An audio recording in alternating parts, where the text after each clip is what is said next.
Hello viewers, welcome to Brain Boost Academy. இன்னைக்கு வந்து இந்த வீடியோல இருந்து பார்க்க போறோம்னு சொன்னா 3D தொடர்பான ஒரு வித்தியாசமான இன்னொரு எக்ஸாம்பிள் நான் வந்து பார்க்க போறோம். இங்க வந்து ரெண்டு கேள்வி வந்து சொல்லிக்கிறாங்க. என்ன கேள்வின்னு பார்ப்போம். The force F acts on the bracket within the octane shown if F equal to 400 Newton and beta equal to 60 degree and gamma equal to 45 degree. Determine the x, y, z components of f. So நாங்க previous ஒரு example வந்து செஞ்சிருந்தோம். அந்த example மாதிரி same தான் இது சரியான easy. என்னன்னு சொன்னா இங்க வந்து gamma and beta வந்து ஆங்கிள் வந்து தந்திருக்கிறாங்க. f force வந்து 400 நியூட்டன் வந்து தந்திருக்கிறாங்க. ஸோ நாங்க டிரெக்டாவே வந்து ஈக்குவேஷனை வந்து யூஸ் பண்ணலாம்.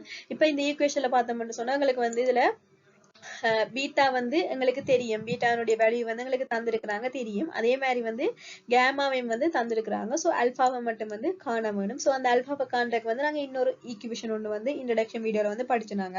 ஸோ இப்போ இந்த ஈக்குவேஷனை வந்து நான் யூஸ் பண்ணேன்னு சொன்னா எனக்கு வந்து அல்பாவினுடைய புறமானத்தை வந்து நாங்க காணுவோம். ஸோ இதுல வந்து கொஸ் அல்பா வந்து எங்களுக்கு தெரியாது, கொஸ் பீட்டா வந்து எங்களுக்கு 60 வந்து தெரியும், கொஸ் கேமா வந்து 45 தெரியும். ஸோ அல்பாண்ட ஃபைனல் வேல்யூ வந்து எங்களுக்கு 60 சொல்லி கிடைக்கப்படுறது. இப்போ ஸோ இந்த ஈக்குவேஷன் எல்லாம் நீங்க சுருக்கிறது ஈஸியா இருக்கும். இந்த ஈக்குவேஷனை வந்து நீங்க மெமரைஸ் பண்ணி வச்சிருக்க வேணும். முதல்ல இந்த ஈக்குவேஷனையும் இந்த மேல இருக்கிற இந்த ஈக்குவேஷன் வந்து உங்களுக்கு ஞாபகம் வச்சிருக்கணும். வச்சிருந்தா தான் இந்த கேள்வி வந்து தொடர்ந்து செஞ்சுட்டு போகலாம். என்று சொன்னதுக்கு வேற வழி மெத்தட்ல செய்யலாது, இந்த ஃபார்ம் ஒன்று தான் இருக்கு. சரியா? ஸோ நாங்க அல்பா கண்டுட்டோம். ஸோ அதை கொண்டு ஈக்குவேஷன்ல வந்து அப்ளை பண்ணோம்னு சொன்னா எங்களுக்கு எஃப் வந்து கார்ட்டீசியன் வெக்டர் ஃபார்ம்ல வந்து கிடைப்பார். ஸோ இதுக்கு முன்ன வந்து நீங்க ஃபர்ஸ்ட் போயிட்டு இந்த பிக்சரை வந்து நோட் பண்ணுங்க. இந்த பிக்சர்ல வந்து இவரான் வந்து எஃப் ஃபோர்ஸ் வந்து தரப்பட்டிருக்கு. சரியா? எஃப் ஃபோர்ஸ் எக்ஸ் ஆக்சிஸ்ல இருந்து அல்பாண்டு வந்து தந்திருக்குது. அதே மாதிரி y ஆக்சிஸ்ல இருந்து பீட்டாண்டு தந்திருக்கு. z ஆக்சிஸ்ல இருந்து என்னன்னு தந்திருக்குது, கேமாண்டு வந்து தந்திருக்கு. ஸோ ஓகே, இப்ப நார்மலா ஒரு எக்ஸாம்பிளுக்கு பார்ப்போம். இதுல வந்து அல்பாண்டு வேல்யூ எவ்வளவு, 60. சரியா? இப்ப நீங்க இந்த படத்தோட வந்து ஒப்பிட்டு வந்து பாருங்க. இது ஒரு நேர்கோடு. சரியா? இப்படித்தான் இருக்கு ஃபோர்ஸ். சரியா? ஃபோர்ஸ் இது வந்து எக்ஸ். ஸோ இவ்வளவு கோணமும் என்ன கோணமாக இருக்கு, விரிகோணமா இருக்கு. அதாவது இந்த கோணத்தின் வேல்யூ வந்து எப்பவுமே மோர் தேன் 90 தான் இருக்கும், 90 விட அதிகமா தான் வந்து இருக்கும். ஸோ இப்ப இதுல வந்து எங்களுக்கு கிடைக்கப்பட்ட அல்பா 60 யாருன்னு சொன்னா வந்து இவர் வந்து இந்த மைனஸ் எக்ஸ் எக்ஸோட அமைக்கிற கோணம் தான் வந்து இப்ப நாங்க எடுத்துருக்கிறோம். சரியா? என்னன்னு சொன்னா உங்களுக்கு தெரியும், எக்ஸ் எக்ஸ்ல வந்து இந்த சைட்டை வந்து நாங்க பாசிட்டிவ் சொல்லுவோம், அந்த சைட்டை வந்து நாங்க நெகட்டிவ் என்று சொன்னா இந்த எஃப் அண்ட் வெக்டர் வந்து ஃபோர்ஸ் வந்து அங்காள சைட் தான் நிக்கிறார். அதாவது மைனஸ் எக்ஸுக்கும் y ஆக்சிஸுக்கும் இந்த அச்சில தான் என்ன செய்யறார், நிக்கிறார். ஸோ நாங்க மெட்ட மெதர்ல பார்த்தோம்னாலும் இவர் கீழே வந்தாருன்னு சொன்னா எஃப் டேஷ், அங்க போனாருன்னு சொன்னா மைனஸ் தான் வந்து வரப்போகுது. ஸோ இப்போ அது உங்களுக்கு விளங்கலன்னு சொன்னா நீங்க எடுத்து ஆன்சரை வச்சு பாருங்க. இப்போ அல்பா வந்து 60 சொன்னா எப்பவுமே வந்து இது வந்து 60 என்ன செய்யாது, இந்த டீட்டான வேலை 60 என்ன செய்யாது, இருக்காது. என்னோட சொந்த எப்பவுமே மோர் தென் 90 வந்து காணப்பட வேணும். சரியா? இது இப்போ உங்களுக்கு விளங்கி இருக்கும்னு நினைக்கிறேன். ஸோ இப்போ நாங்க வந்து ஆன்சருக்கு போவோம். ஸோ நாங்க எங்களுக்கு தெரியும் ஒரு இது நெகட்டிவ்னு சொன்னா வந்து நாங்க ஆட்டோமேட்டிக்காக என்ன செய்வோம், முன்னால ஒரு மைனஸை வந்து போடுவோம். சரியா? இப்போ எஃப் வந்து 400 வந்துருக்கிறோம். கொஸ் 60 வேல்யூ, அடுத்தது 400 கொஸ் 60, 400 கொஸ் 45. ஸோ நாங்க சுருக்கி எடுத்தோம்னு சொன்னா எங்களுக்கு வர ஆன்சர் வந்து F into minus 200 I hat plus 200 J hat plus 200 into root 2 K hat என்று சொல்லி வந்து வரும். சரியா? நியூட்டன் என்று சொல்லி வந்து வரும். இதை நாங்க திருப்பி கீழே தனித்தனியா வந்து அவங்க எக்ஸ் ஒய் செட் கம்போனன்ட்ஸ் கேட்டபடியா வந்து எஃப் இன்டு எக்ஸ் வந்து மைனஸ் 200, எஃப் இன்டு ஒய் வந்து 200, எஃப் இன்டு செட் வந்து 200 இன்டு ரூட் 2 நியூட்டன் சொல்லி வந்து கொடுத்துருக்கோம். ஸோ இப்போ எங்களுக்கு வந்து கொஸ்டின் நம்பர் ஏ வந்து ஃபினிஷ் ஆயிட்டு. அடுத்த வந்து கொஸ்டின் நம்பர் பி வந்து தந்துக்கிறாங்க. ஆனா இந்த கொஸ்டின் நம்பர் பி எடுத்தோம்னு சொன்னா கொஸ்டின் ஏக்கும் கொஸ்டின் பிக்கும் வந்து எந்தவித கனெக்ஷனும் இல்லை. சரியா? இப்ப கொஸ்டின் பிக்கு வந்து நாங்க போவோம்.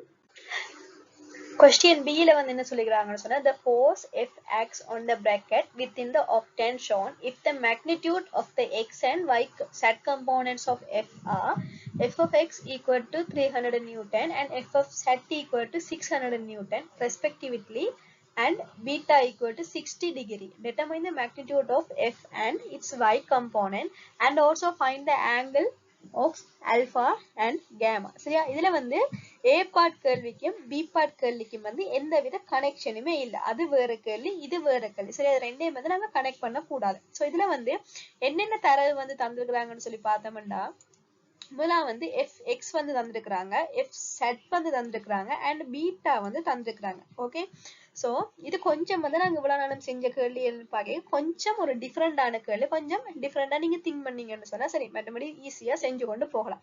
சோ நாங்க இது எப்படி செய்ய போறோம்னு பார்த்தோம்னா, நார்மலா எங்களுக்கு தெரியும் ஒரு மேக்னிடியூட் ஆஃப் f வந்து எப்படி காணும். சோ இந்த ஈக்குவேஷனை யூஸ் பண்ணி தானே காணும். Magnitude of f equal to square root f of x square plus f of y square plus f of z square. So இந்த கேள்வியில வந்து எங்களுக்கு f of z தந்திருக்காங்க. சோ தெரியும் f of x, f of z தந்திருக்காங்க. சரியா? அதுவும் தெரியும்.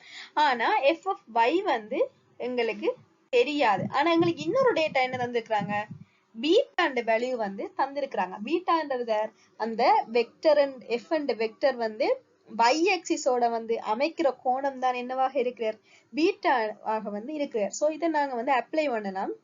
சோ எனக்கு வேல்யூவை போட்டு அப்ளை பண்றேன். இப்ப f y-க்கு பதிலா நான் எப்படி போடுறேன், f into cos பீட்டா. சரியா? இப்ப எனக்கு cos பீட்டான வேல்யூ தெரியும். cos 60 வந்து 0.5. சோ நான் f y-ய வந்து யாராக கருதுறேன், 0.5 f ஆக வந்து கருதுறேன். சரியா? சோ நான் இதுல கொண்டு வந்து 0.5 f என்று சொல்லி போட்டேன். அதனுடைய ஸ்கொயர் அப்படியே வருது. சரியா? இந்த விஷயம் உங்களுக்கு விளங்கி இருக்குமே நினைக்கிறேன். இந்த நார்மலா வந்து f x ன்னு வந்துச்சுன்னு சொன்னா f into cos alpha, f z ன்னு வந்துச்சுன்னு சொன்னா f into cos gamma ன்னு சொல்லி வந்து வரும். சரியா? இப்ப இதை நாங்க சுருக்க போறோம். சுருக்கினோம்னு சொன்னா அடுத்த விஷயம் ஒன்று பார்ப்போம். நாங்க மேக்னிடியூட் ஆஃப் f வந்து இப்படி வந்து எழுதுவோம். சரியா? இதுல இருக்கிற இந்த ரெண்டு அப்சல்யூட் குறியீடும் வந்து என்னத்தை குறிக்குதுன்னு சொன்னா அதனுடைய மேக்னிடியூட், அதாவது ஒரு பெருமெனை வந்து குறிக்கிறதுக்கான தான் நாங்க அந்த அப்சல்யூட் வந்து யூஸ் பண்ணுவோம். மற்றபடி எஃப் ஃபோர்ஸ் அது எஃப் ஃபோர்ஸ் ஆகத்தான் என்ன செய்யும், காணப்படும். அது என்ன மேக்னிடியூட் என்பதை வந்து டிஃபைன் பண்றதுக்கு மட்டும் தான் நாங்க ரெண்டு சைட்லயும் வந்து அப்சல்யூட் வேல்யூ வந்து போடுவோம். சோ நான் இப்ப அந்த எஃப் வந்து நார்மலா எஃப் ஆகவே வந்து எடுக்கிறேன். சரியா? இப்ப இதை சுருக்கிறேன்னு சொன்னா எனக்கு இப்படி ஒரு ஆன்சர் வருது. இப்ப இது ஓவரால் ஸ்கொயர் ரூட் தானே, ஸ்கொயர் ரூட்டுக்கு தான் இவ்வளவு இருக்கு. சோ ஸ்கொயர் ரூட் வந்து இங்கால போனாருன்னு சொன்னா f ஸ்கொயர் சொல்லி வரும். சரியா? இவர் வந்து ஃபுல் ஸ்கொயர் ரூட். சரியா? இதுல வந்து உங்களுக்கு கிளியரா இல்லாடி இதுல பாருங்க, இது ஃபுல் ஸ்கொயர் ரூட் தான் இருப்பாரு. சோ ஸ்கொயர் ரூட் வந்து அங்கால போனாருன்னு சொன்னா ஸ்கொயர் வரும். இப்ப எனக்கு ஒரு ஈஸியா வந்துட்டு இங்கால f ஸ்கொயர் இருக்கிறார், இங்கால ஒரு f ஸ்கொயர் இருக்கிறார். சரியா? சோ அவரை நான் எடுத்து சுருக்கிறேன்னு சொன்னா எனக்கு f இந்த வேல்யூ வந்து 774.59 நியூட்டன் சொல்லி வந்து வருகின்றது. நார்மலா நீங்க ஸ்கொயர் ரூட் எடுத்து பாத்தீங்கன்னு சொன்னா இப்படி ஒரு ஆன்சர் வந்து வரும். சரியா? இப்ப அவங்க கேட்ட கேள்வியில வந்து நான் வந்து எஃப் வந்து கண்டுட்டேன். சரியா? அடுத்தது கேட்டவங்க ஆங்கிள் ஆல்பா அண்ட் கேமா. இப்ப எங்களுக்கு இது தெரியும்னு சொன்னா ஆங்கிள் காண்றது வந்து மிகவும் இலகுவானது. என்ன சொன்னா உங்களுக்கு ஈக்குவேஷன் தெரியும், எஃப் இன்டு கொஸ் ஆல்பா தான் என்னது, எஃப் ஆஃப் எக்ஸ். சரியா? இப்ப எனக்கு எஃப் ஆஃப் எக்ஸ் வந்து தெரியும், அவங்க தந்தவங்க 300 நியூட்டன்.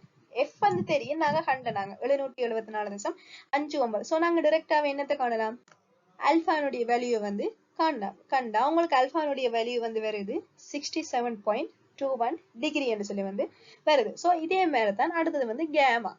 சோ கேமாவும் f into cos gamma equal to f set. சோ இதை நாங்க சுருக்கி ஃபைனல் ஆன்சர் எடுத்தோம்னு சொன்னா gamma equal to 39.23. சோ நீங்க ஃபர்ஸ்ட் வந்து ஒரு கேள்வியை பார்த்தோன்னா அதை விளங்கி கொண்டு இதுக்கு நாங்க என்ன மெத்தட் யூஸ் பண்ணலாம், இது எப்படி யூஸ் பண்ணலாம்னு சொல்லி ஃபர்ஸ்ட் அண்டர்ஸ்டாண்டிங் பண்ணணும். சரியா?